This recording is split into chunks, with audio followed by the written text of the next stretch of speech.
The biggest problem I've had, I think, in the last 10 years has been undertreatment.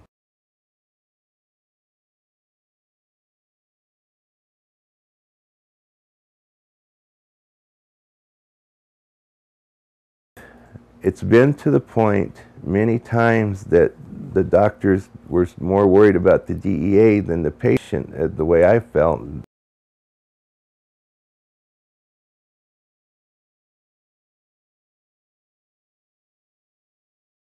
My name is James Fernandez. I'm 54 years old. I'm a retired Marine. I spent 20 years in the Marine Corps. I was a helicopter door gunner crew chief. I had over 3,000 flight hours. I logged 54 combat hours in the Gulf War. My name is Pat Fernandez, of course, and we're from Arizona. And I met my husband through my brother, and he had these massive arms.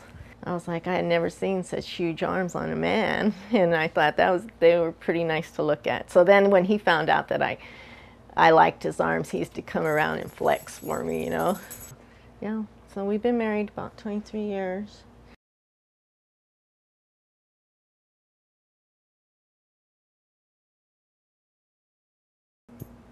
I became ill shortly after returning from the Gulf. He came back and his clothes were really strange smelling, and everything was brown, and he had a lot of blisters on his skin. And being that he was in helicopters, they work with a lot of chemicals, you know, when they wash it down, the helicopter and things like that.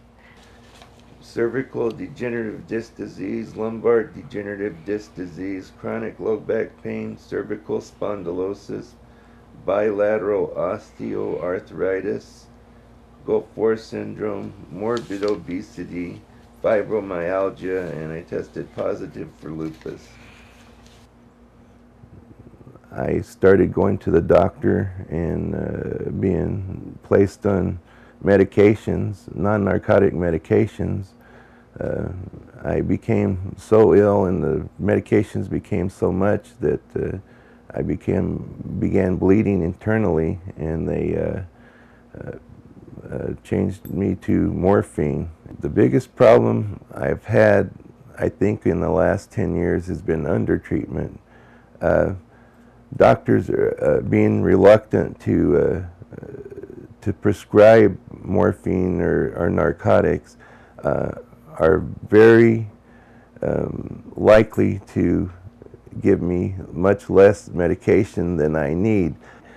The problem was they were all very afraid of the DEA. Even my current doctor says when they come in for to arrest someone or for fines. That's all they come in for.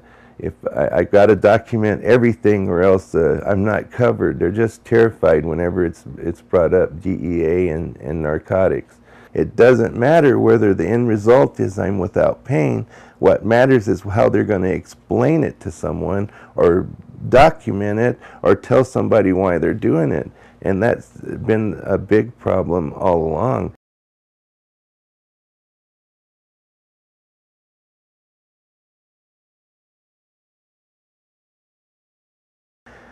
I've lived in an undertreated state where I come home in less pain than I was in, but not in enough pain to get up and live my life. And my wife will attest to you, I spent a lot of days laying on the couch not doing anything when I should have been up and doing something. 20 years in the Marine Corps, you don't sit around your life and do nothing.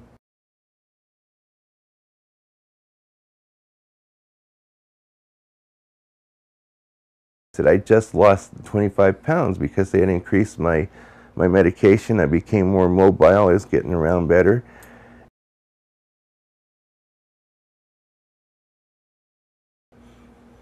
Well, my pain level is still, right now, my pain level is a 6. I hurt. I can't walk. I can't make it to the mailbox out in the front yard. I don't go to the store. My wife goes to the store, fills my prescriptions for me, brings me my cold drinks or my lunch. I don't go with her because of my pain levels. I can't travel. The only time I really go out is when I go to the doctors. I never thought I'd have to live that way. I really didn't. You feel cheated because you look forward to retirement. I just turned 50. He's 53. And you can't do anything. You can't go to a movie together. Our friends don't even come around that often because it's like, why should we include them? Because they can't keep up with us. All I want to do is live a good life. I have a home and a family, and that's it.